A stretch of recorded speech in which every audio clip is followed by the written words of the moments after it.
Morning guys, this is how to reset your MHC B43 and MHC B73B Sony. First, turn on the button and then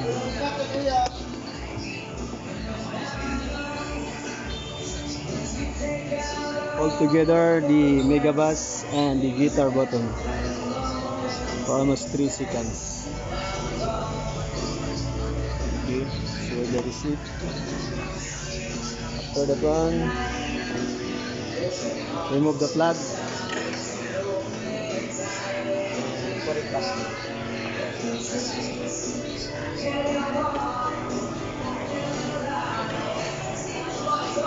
Now you're ready to go. Your sounds is already reset. Okay, thanks for watching. Yan lang kadali. MHC B43 and MHC B73B. Yan lang pag-reset. Hold the mega bass together with the guitar button in 3 seconds.